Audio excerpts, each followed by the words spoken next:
Florida State is finally trending for a quarterback recruit.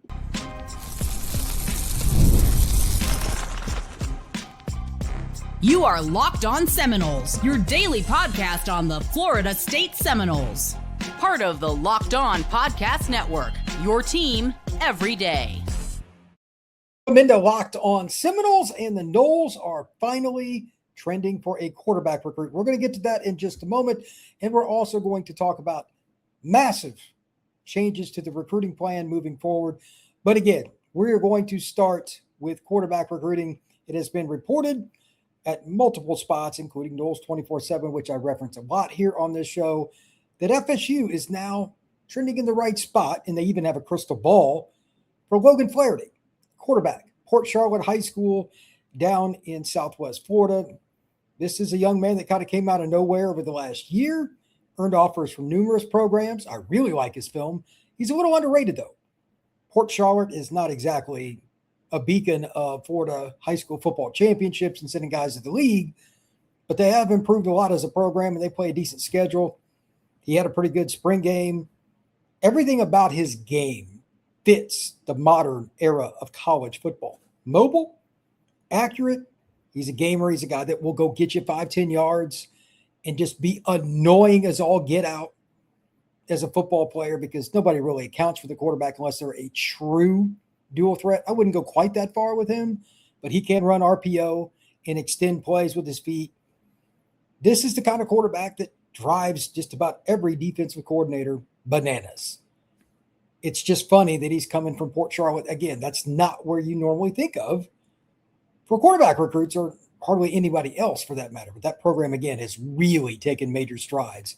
Elias Pearl is from there. They got a D lineman sign, I believe, with Florida or Miami or Texas or one of the schools last year. They've had some good guys. Now the question I have is, what exactly did Florida State do or not do to go from a team that was getting beat by Rutgers, literally Rutgers, for a quarterback recruit in the Sunshine State, to now trending to get him? I know he wasn't their first choice. Wonderful Champ Mons was probably the top guy on the board, I would assume. The young man out of Vero Beach, he committed to the University of Notre Dame. But did they get in on Flaherty late? A lot of people did. This isn't a Florida State thing. This is most of the country. And it bothered him, or did Rutgers staff really do that well? They're actually recruiting pretty decently, which I have no idea how you recruit well to Rutgers. That's a whole other conversation. But they never get kids out of Florida that the in-state schools truly go after. They've always attempted to do that, but they've always got the plan B, plan C guys. And several of them have done well for Rutgers over the last 30 years. Now, can they ever get above that? Probably not, and that's playing out right here. I think Flaherty is way above his 3-star ranking. I think he could be a multi-year starter in the right scheme. Florida State's, ironically, not that I expect Norvell to be at Florida State very long, but his offensive philosophy fits Flaherty to a T. To a T. He obviously wants his quarterback to be able to go get you some yards. It doesn't have to be Jordan Travis level athlete. I mean, that's a freak. But it needs to be somebody mobile that can extend plays and at least get to the perimeter to run his offense in a traditional manner. Flaherty can do that. Is his arm top level NFL? No, but he's still a junior in high school right now, getting ready to go into his senior year. It's pretty good. But again, the most important thing that he does is just accurate. That's a boring as it can get answer, but it's the most important. Accuracy above all else. If you're not accurate, all the stuff on the chalkboard, which is vital, right out the window. He's accurate. And he's also a guy that, from watching his film, against some of the better competition, he actually does pretty well in critical moments. You're going to get hit at the high school level. High school offensive lines are iffy. It is really complicated to get 5 guys to play together at the NFL level, college level, and hallelujah to all the men and women that are involved in helping offensive lines at the high school level. That is hard. But he takes some hits and he still throws the ball pretty well. I like this kid long term. You've gotten a couple, like Jaden O'Neal, Kevin Sperry, this young man. You got Malachi Marshall coming in. even with all of Florida State's perceived concerns right now, and there are many, isn't it amazing that Florida State is still able to bring in some talent here and there that maybe somebody else missed or whatever? It shows you can find gold anywhere. And B, that Florida State helmet still carries some weight, even when the program's at its lowest level since before Bobby Bowden arrived in Tallahassee. It's amazing. Just imagine what a head coach who likes to recruit, who emphasizes recruiting, and hires the right staff could do all together. Who knew? With that in mind, when we come back, that's what I'm going to talk about. I've kind of given up on hiding from the obvious. Nobody wants to hear about previews and all that kind of stuff for this season. I did that on the live show this past Friday, I believe it was. Nobody wants to hear about that. I'm going to tell you what I think is going to happen from this point forward for the game of that week during the season. But until we get into August, it's pretty much about what happens after Norvell's gone. Just straight up. If I end up being wrong, so be it. I didn't have one person tell me they wanted to hear about that stuff. Not one. So this is where the recruiting plan needs to completely change. That is next. And I'm basing this off on like Saban's Alabama teams and LSU teams, what Lloyd Carr did at Michigan and what Lou Holtz did at Notre Dame, teams that understood recruiting at the baseline and won championships. And oh, by the way, that Bobby Bowden guy too. We're going to talk about that next, right here, Unlocked on Seminoles. Today's show is brought to you by our friends over at FanDuel. The NBA playoffs are here, and every possession matters. If you're looking to get even closer to the action, FanDuel has a great offer to get you started. Right now, new customers can bet $5 and get $150 in bonus bets if your first bet wins. That's right, turn $5 into $150 in bonus bets just for getting started. If you like using the FanDuel app to place your bets, you can also get all your stats right there at the same time, whether it's a trend on an individual, a starting lineup, how a team plays in the fourth quarter. Maybe it's about a matchup, maybe somebody with Oklahoma City, whatever it is you're into. So you can do player props, parlays, or anything else. You can be well informed right there on the FanDuel app, and it's easy to navigate. You can get to it in a few clicks. It's very simple with FanDuel. So head over to FanDuel.com to check it out. FanDuel, play your game. Make sure that you play your game over with the Everydayer Club as well. Down below in the description, there is a link that will set up everything for you. But here is the crux of it. Your pod's on the go. You're at the gym, you're out on a road trip, whatever it is, you want to listen to a podcast, check out Locked On Seminoles on the go. No ads. All you have to do is get the Everydayer Club. It is described in the link down below. Check it out. All right. A detailed recruiting plan for Florida State. It is obvious that Norvell wasn't ready, probably with that more than anything else that he did. And here's why. Recruiting is about the entirety of the staff being good. It's inevitable. Every staff has one or two duds. It's the way it is. But they can still have value, evaluations, connections to a high school and or an area. Everybody's from somewhere. And the inevitable in-home visits or the kids on campus, how you present yourself. There's different ways you can be a valuable asset to the overall recruiting machine that should be Florida State football. Bowden had it lined out. He was as good at it as anybody I've ever seen in totality. As far as just a finisher as a recruiter, probably Urban, Bobby would be up there, Holtz would be up there. There's a few others. But Bowden overall, in my opinion, is about as good a recruiter from a systematic standpoint and being a closer that college football has ever seen. So that's a good place to start. We'll use a little bit of that. We're going to mix in some modern. Talk about how even Kirby Smart has adjusted. Kirby likes change about as much as I like being punched in the face, but he's done it, something that Norvell has not. And then finally, we're going to add a few detailed things that you're probably not going to be surprised about when we talk about positions. Which ones have Florida State failed at the most? Yeah, we're going to talk about those. So here we go. Number one, the next head coach for Florida State, whomever it may be, I don't care what their offense or their defense is. There is one litmus test for me right out of the gate that will tell me if that head coach has any chance to win a title at Florida State. And you're probably like, Brian, that's pretty rough. And you'd be right. But Florida State's O-line recruiting has been so jaded. How could I be wrong here? What do the following programs have in common? Miami, Texas A&M, Texas, Georgia, Ohio State, Notre Dame, Oregon, and Indiana. They all have O-line coaches you can trust, and they recruited out of the high school level at a pretty good clip. Indiana's actually done a little better than I thought, and then they hit more than the portal than anybody else in that group, but they've got probably the best O-line coach in college football. They can get away with it a little more. But the bottom line is still overwhelmingly prep high school O-line recruiting has to be paramount for the Noles. Historically, this is the position that cost Bowden probably 5 national titles. No joke. I was there. I watched. That was usually their weakest spot. Not that they didn't put guys in the NFL and they had a few all-timers, but it was still their weakest spot. If you would have added like one elite recruit here or there during the Bowden era, they probably would have had 4 or 5 rings. Minimum, if not 6 or 7.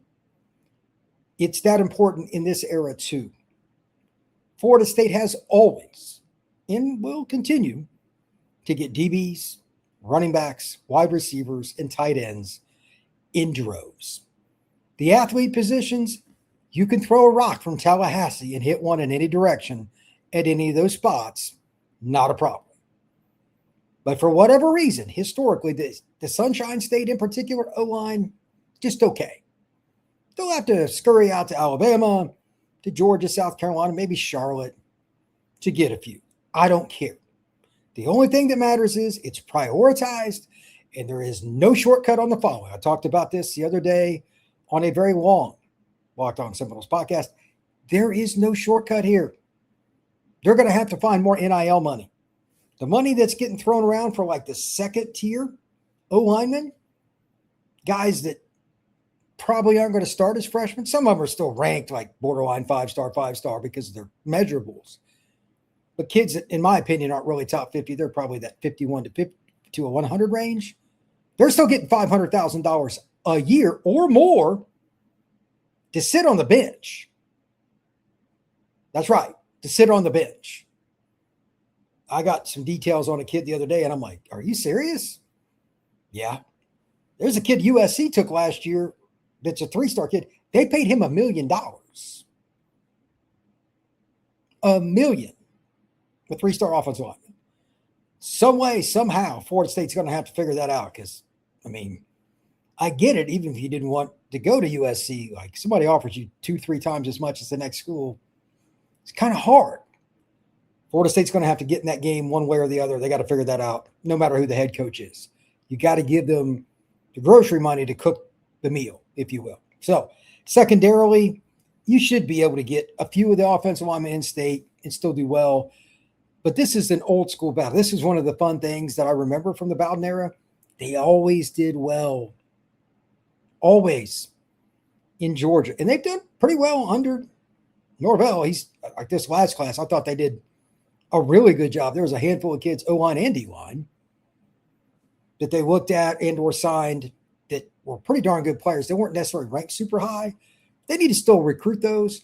But they got to start getting that one guy on each side of the ball every single year that Georgia coveted. There's no shortcut there either. Kirby doesn't miss much with linemen. DBs and linemen. When Kirby likes them, I like them. I literally watch for who they offer at those spots, and I go watch the film. They just do such a great job with O-line and D-line. Then, of course, Kirby played safety at Georgia. He was really good. I'll trust his judgment there. But those are the players that Bowden used to battle UGA for constantly. Atlanta, Macon, Warner Robins, Savannah, down in the southwest corner of the state, all over. They've always found linemen in Georgia. They've got to do a little bit better, take the next step up. And I'm just going to say it. It's a low hurdle to overcome to out-recruit Norvell, whoever the next head coach is. It's a low hurdle. Next up, number 2. this is something I talked about briefly a minute ago. You're never going to struggle with receivers and DBs at Florida State. I mean, even Norvell, he's not a very good recruiter. Like this last class, they got 6 receivers. They could all play. 6. The only thing they need to do now is to add that surefire, just elite guy at receiver. And that's debatable because, like, forever, the 3-star guy in Florida is blown up. It's Bobby Bowden made a living off of it. Jimbo did too. It's not that difficult to look at. Spurrier did for a lot of the time. Miami's done it. So not worried about that, but it would be nice to get a little more size with those elite kids. Florida State has missed out on something. I'm not just talking about Jeremiah Smith. They've got to get a few more of the big-bodied receivers out of the prep ranks, not the portal where you overspend by a million miles. That's the only thing left there. I mean, just continue what they've done and just add that little bit of extra sauce on top. Number 3, I know this is kind of an overarching theme, but South Carolina, Florida, Georgia, and Alabama, about 80% of your roster should probably come from those states. And if you put Charlotte in there too, because Charlotte's right across the line from a few famous programs in South Carolina, including all the schools there in Rock Hill, like South Point, Northwestern, Rock Hill High. If you add Charlotte, I guess that's the 5th state technically, but it's about the same deal. Florida State shouldn't have to recruit nationally by and large, especially, again, receiver, DB, tight end, running back. Sure, if there's a 5-star in Dallas, he wants to visit, okay. But Florida State's next staff, and this is where Bowden hit a home run and Norvell got an F. His first staff, he did not make the right hires coaching-wise, 1. But 2, recruiting he just did a very porous job. You must be able to recruit those areas in an elite fashion. High school, no way around it. That has to happen. Again, I think about 80%, minimum 70% of your roster. South Carolina, Florida, Georgia, Alabama. That talent is sickening. Go get one kid from New Orleans, one kid from Dallas, one kid from Bergen Catholic in New Jersey, maybe a kid from the greater DC Catholic League, and call it a day. It's not that hard. It's Florida State football. Number 4, the 80-20 recruiting to portal ratio. This is similar to what I just talked about with the 80% rule on the 4 states I just mentioned. Looking at the teams that won big over the first couple years of the playoff, and then even before that, look, this isn't that hard. You can go look at the numbers. The teams that win, by and large, take far fewer guys from the portal. Why? It goes back to what I just talked about on the prior point. They recruit their home bases really well. They have the NIL to retain talent. And then after they've retained that, they fill holes in the portal. For this upcoming season, you know how many players Notre Dame took in the portal, including a kicker? 8. 8. Texas A&M, those kinds of programs, they're not taking a plethora. They're finding gems. Sure, there's a guy here or there they like better than somebody. Okay. That's certainly fine. Ole Miss is kind of in that boat. They've done that a really good job with Kiffin. And then after, to be honest, Pete Golding's staff did a nice job. There are examples of that. Indiana's the best at the portal. It's insane, their hit rate. But they're an outlier in everything. Until Florida State is able to get to 15 or fewer consistently with the portal compared to high school, it's probably going to be rough. But if they could at least get to 20 every year, they'd probably be in a pretty good spot. That's about where Indiana and Miami are. Part of that, you got to get a little bit of luck. Injuries and then guys turn pro, that makes it really rough. Like Notre Dame's portal class this next year will be higher. Why? They're going to have about a half dozen juniors turn pro. It is what it is. So there's some circumstance there. But right now, Florida State is way too portal dependent. That makes it more expensive. And I can tell you firsthand that recruits know the schools that rely on the portal instead of high school. When it comes down to decision time for a prep prospect, if you're a portal team, unless they just really want to go to that school, it's a good chance that's going to be held against you on decision day. Number 5, this one, they're not actually doing a bad job with this, but I think kind of like I just said with receiver, this next one, it's just about the level of talent. I think Kevin Sperry could be a stud at Florida State. We'll see because he has the frame and the arm and all that. But Florida State needs to make that their minimum. There were some unknowns about Sperry coming out of high school. I liked him. Played at Denton Guyer, one of the best programs in North Texas. But it wasn't a finished product. They need to go get a dude at quarterback that's like top 3 in the nation. When they do that, it will attract other players. It will change the mindset of boosters. It's a trendsetter. They need that. And same thing at D-tackle, offensive tackle. There's a few other spots, but it really makes a difference at quarterback. When you get that guy, other players go, oh, Florida State just went out and got the number 1 QB or the number 2 QB. I need to check this out. It's going to have a domino effect. And then finally, this is the one that it's always been this case. If you look at Bowden's teams, Jimbo's teams, anywhere in between, I don't care who's recruited for Florida State, even good coaches, bad coaches. You take the D tackles in particular, wherever you can get them. This is much like I talked about at the beginning here. There is no shortcut with O-line. You got to spend now. Guys that are coming in on the bench in major program making $500,000. And I'm not exaggerating. That's like a low number. If Florida State doesn't get that money, all this is moot. But secondarily, wherever the D tackles are, you go get them. Florida's known for DNs. There's a gazillion. D tackle kind of comes and goes. There's 1 or 2 a year that everybody wants.